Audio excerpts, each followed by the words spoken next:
Are you just gonna stay there? Yeah? Okay. He's not going anywhere.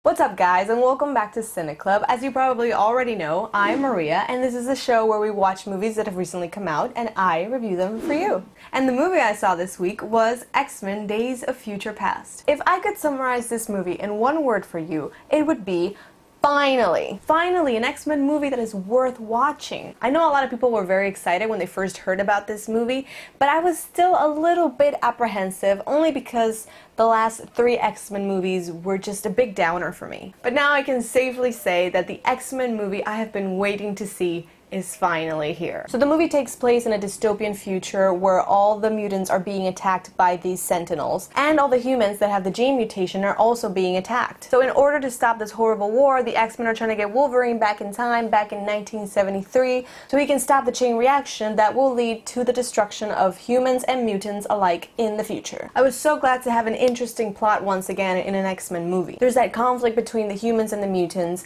and this time around the mutants have to decide how to ensure their survival, but not only that, to actually save humanity as well. I love that early in the movie the premise is set and you know exactly what's going on and exactly what they're going to do, and that just frees up all this space for great action, for great storytelling, and for seeing the conflicts and the characters of the past. To me, the movie took a little bit from a lot of good action movies. There's a little bit of Terminator, there's a little bit of Matrix, there's a little bit of Avatar even, but I didn't mind it. I thought it was blended quite well, and it still feels pretty unique. A lot of details seem a little bit confusing in the beginning in terms of the continuity of the movie. When Wolverine goes back to 1973, you know some time has passed, but you don't really know what has happened between First Class and this movie. So a few strange things were going on. Charles Xavier is brooding and he has lost pretty much everything. It's not clear at first where Magneto is. And Mystique is somewhere between good and bad, trying to fight for the cause, kind of losing her way. It's a bit of a mess, and it is a bit confusing because there is a time gap that you don't know what happened, and they're kind of going to tell you throughout the movie. I like that you don't know everything that has happened in the past. I like it when a movie still throws you a few curveballs and you're still kind of guessing a little bit. Otherwise, it would just be a little bit too boring and too much of the same thing. Most of all, I just have to say, it was so good having Bryan Singer back as the director of X-Men. I love Bryan Singer's perspective and vision of X-Men. I feel like the more sequels you have to a superhero franchise,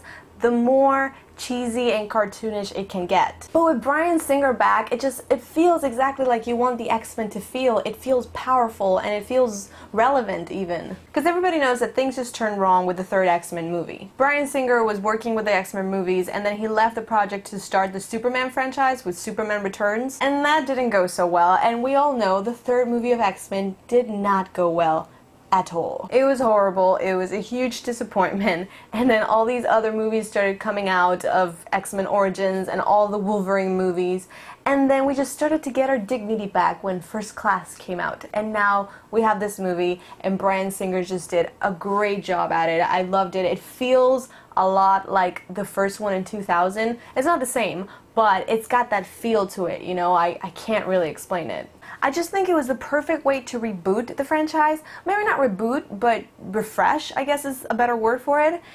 With just that same feel that you love about the X-Men and that old cast that you love so much from 2000, plus the new cast that did also a really good job in First Class. The original cast is back and is literally everybody from the original cast. It was just so exciting to see them all again. But most of the movie takes time in the past, so the newer cast is really the protagonist in this movie. I'm a big fan of James McAvoy and Michael Fassbender, and even if the boys didn't know how to act, I would still be a very big fan of James McAvoy and Michael Fassbender. That being said, before First Class came out, I was a little bit worried about these guys playing Professor Xavier and Magneto. I just didn't see the resemblance, I didn't see if they could pull it off, but they totally nailed it, and in this movie, I think they're even better than in the last. I know they are actors playing these characters, but to me, they kinda had to feel and look a little bit like Sir Ian McKellen and Patrick Stewart. I was so impressed with the way they pulled it off, because they're not only these characters, they really do remind me so much of these older actors as well. There were times where Fassbender would speak to somebody or he would speak to a crowd,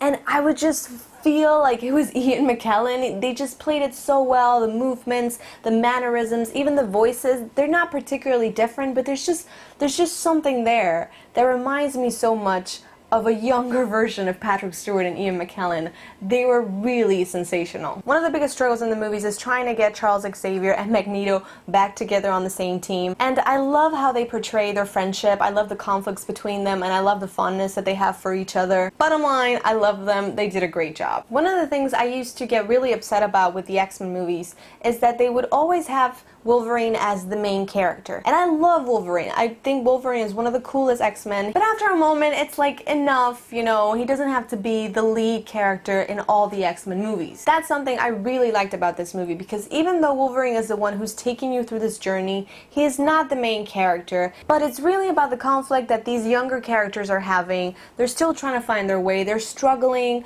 They don't know if their cause is meant to happen or not. And that's the main story. And Wolverine is just there to show it to you. I also think the movie was very well balanced when it comes to the action scenes, but more importantly, it was well balanced when it came to showcasing every single X-Men that was part of this movie. I hate it when they bring in like 100 mutants that you know, and they just show them for a second so you can see what they can do, but that's about it. You don't get to see them anymore. And I liked a lot that in this movie, there weren't as many of them, but they all had a really good screen time. They get to do their thing and show off and not just be on screen for 1 second. Also, the action between the past and the future was very good. It was very well balanced. I feel like there was enough time for the characters of the past to show their situation and really develop it, and also enough time to show what was going on in the future and keep that story interesting as well. And very close to the end, you get to see back to back the past and the future, how they're happening. I think it kept you on the edge of your seat all the time, and it was very action-packed, and it was a great way to tie both stories together. There were a few issues that I didn't particularly like, but nothing that would make me hate the movie. Mainly for me, the issues were with continuity. You weren't really sure if this was just a sequel to First Class or a sequel to all the other movies as well. It turns out it is. Bryan Singer does include all the movies, and so there of course will be a little bit of issues because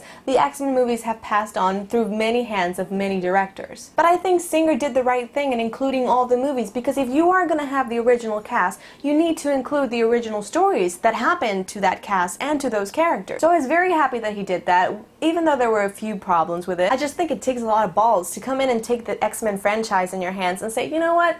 I got this. And pretty much fix it to everybody's liking and still make it believable.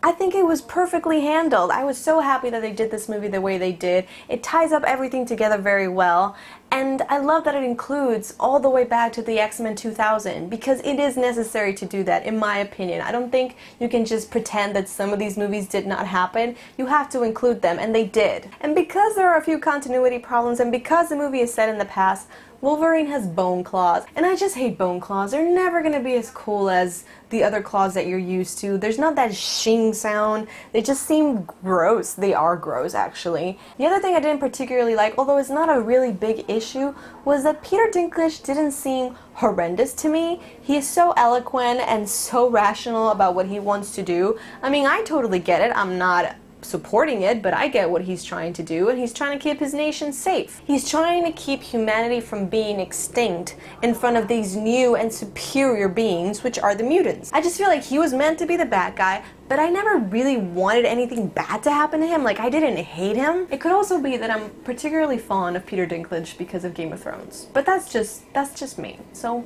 maybe there's nothing wrong with the movie in that sense. So if I had to rate this movie, I would tell you it's definitely worth watching in theaters. It is a great summer movie, the kind of summer movie you really want to see. They bring back the original cast, and they bring back that essence, that feeling of X-Men that you just love so much. Is it better than Godzilla? Pfft, way better than Godzilla. But hey, that's just my opinion. Tell me, what did you think of X-Men Days of Future Past? If you haven't seen it yet, tell me which one was your favorite X-Men. Whatever your answer is, just comment down below and let me know. Also, there's like an end credit scene that you have to see. There's an after credit scene that you can't miss.